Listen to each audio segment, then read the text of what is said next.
What's going on, everybody? Welcome back to the Godly Potential YouTube channel.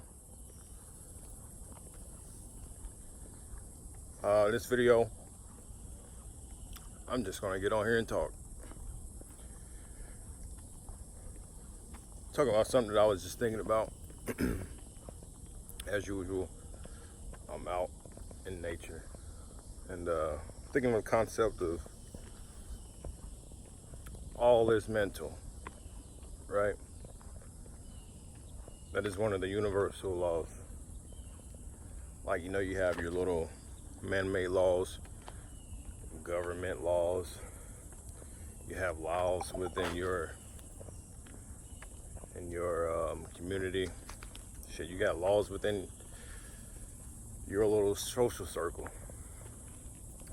All those can be changed, but universal laws cannot be tampered with. They're irrefutable. One of the laws is law of mentalism, meaning that everything is mental. This is a mental universe. Now, the other day I was watching a video. It was about Neil deGrasse Tyson, or it was Neil deGrasse Tyson, explaining the fourth dimension or a different dimension, pretty much, saying that how if you lay these papers down on a desk, that's 2 dimensions. And if it runs out of space on the desk, if you was to put like stack the papers on top of each other, that would be like a 3 dimension. He was saying that if an ant was to look at that, right, it would see it when it was flat out in the 2D, or when the papers were covering the desk, it could see that. But when he stacked it, the ant could no longer see it because its perception is purely based on 2 dimensions, because it doesn't have that awareness, or it's pretty much not big enough to see that it's 3D. I'm thinking about that. I was just thinking about how, let's say an ant, right? Ant is a real small being. You can equate that to small consciousness in this example. So I was just thinking, like, okay, this ant, right, has this lower level of awareness. It only has perception of certain things in other animals. I start to wonder, when this ant sees something that's greater than it, does it look at it as a god, pretty much? So like, us being a human, we could step on this ant, right? Or we can pick it up and move it, and we can call change in its life within an instant, and it's pretty effortless for us. So does this ant see us or bigger entities as being gods? Now, if it does this ant then okay, so the ant can, if it sees us as being God, right, the ant can't see us in our entirety. It might just see something that smashes an entire civilization, ant civilization. Doesn't know what it is, doesn't know it's attached to our body. It can't see our entire body, but it can see, let's say let's say a grasshopper, right? Does that ant look at that grasshopper as being more evolved, or the highest form that it could reach? Let's say it does, hypothetically. And all is mental. Let's say those ants wish to be like a grasshopper, right? Because that's evolution for them. What if they thinking like, okay, in the next life, I want to be a fucking grasshopper. They got it so much better. All is mental.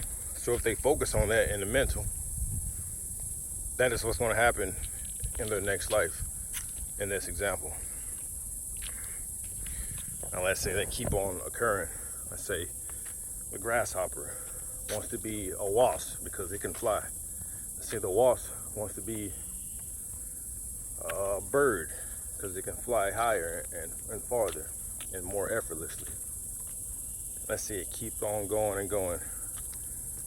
This bird wants to be a dog. This dog wants to be a human, right? And it comes to us. Now, what we see as God, maybe it's the same example as how an ant sees us, right? Something that we're not consciously focused on. It's like we can see the ants and shit, but we don't care about them. We might have our awareness on it.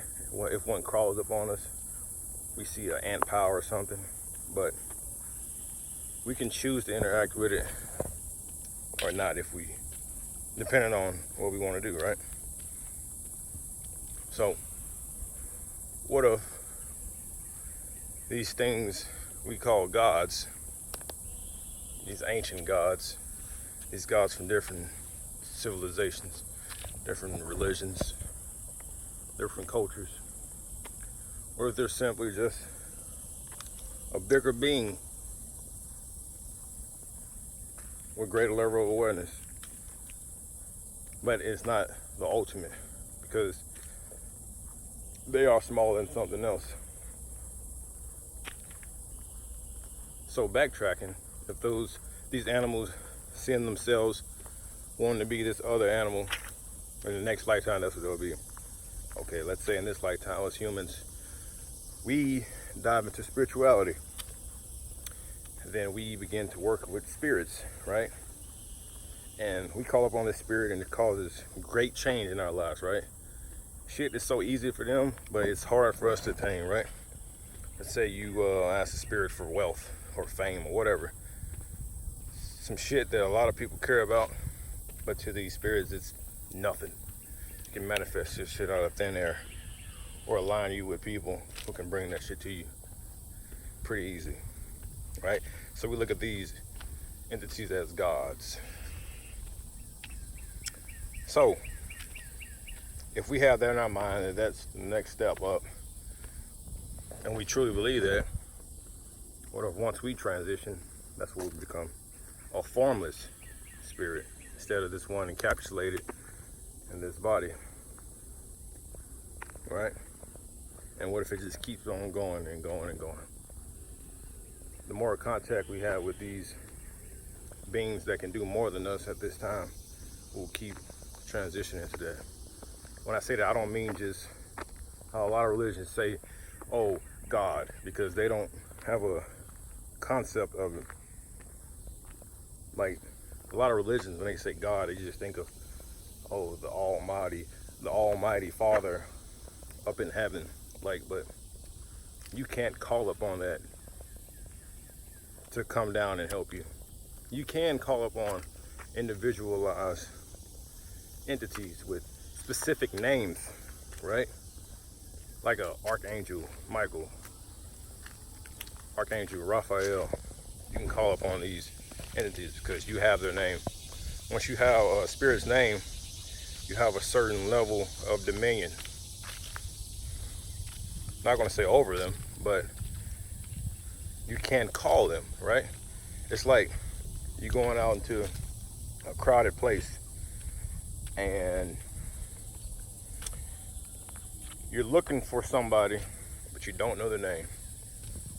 So you just say, hey, right? You say, hey, and people look and see, like, oh, they're talking to me. But that's not who they're talking to. Eventually, if you keep on saying, hey, all the people just can keep walking by you like, oh, this motherfucker's not talking to me. Let me just keep fucking walking. Why should it be any different in the spirit realm, right? So anyway, what if you believe that in the next life you will transition to a spirit or energy that's not in the physical form? And then from there, you explore the infinite possibilities of what lies outside of this atmosphere until you come in contact with the creator, or not even come in contact with it, because if it's way higher than it, then it's like you're just really calling up on it to help you. as we did with these other spirits in this example, right? So eventually, through this evolutionary process that I'm talking about here, eventually, if you keep on going down that path and keep evolving in your consciousness, you will eventually go back to the source of all.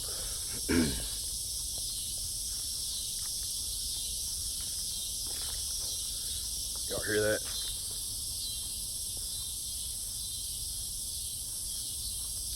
That's what nature sounds like. But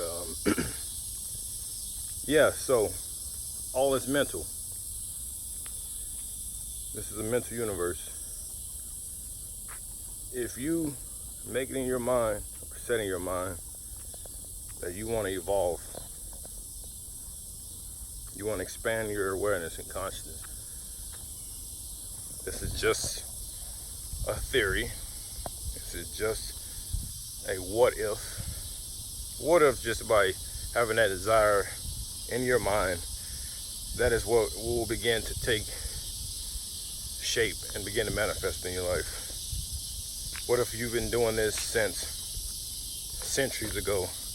What if you started out as a small little, I don't know, little microorganism, and you just kept seeing other entities that could help you out so much, and you viewed them as God, like, you know? And what if you kept doing that until you come here now? You're not a human. And I would think that it'd be more difficult, because in other Eastern religions, they believe in reincarnation, but reincarnation as in you might come back as a dog or cat or something. Well, this is what I know for sure, that you won't come back as a lower being, because your consciousness will not devolve, you know? You will just stick at the same consciousness level. That's why a lot of people get trapped in the reincarnation cycle. But I digress. So, what if that's what's going on? And like I said, it's probably more difficult now as a human than opposed to was being let's say a dog, because it's in the now. But as humans, we got all this shit affecting our mind, and we got all these distractions, and we trying to gain these worldly pleasures. But if we can set that in our mind, like I said, you want to evolve, maybe the universe and your spirit will set up your reality so where you can keep evolving, and eventually you'll turn into that spirit that doesn't have to come back in this reincarnation cycle. It's just a boundless spirit. Then you can eventually,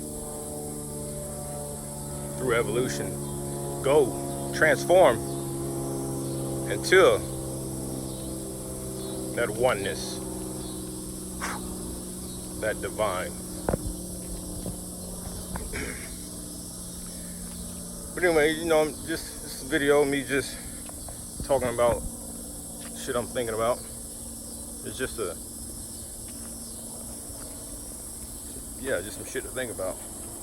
But anyway, tell me what you think of this whole theory, this concept. You think there's any possibility to it? You think it'd be cool to look at life in this way? If this resonates with you, if this theory resonates with you, are you taking necessary steps to align yourself with evolution or with growth and expansion, so you can next life not be bound to this physical, this prison planet? But if you thought this was interesting, be sure to give it a thumbs up. Share this video if you feel like, it's interesting. Subscribe if you haven't. But until next time, peace.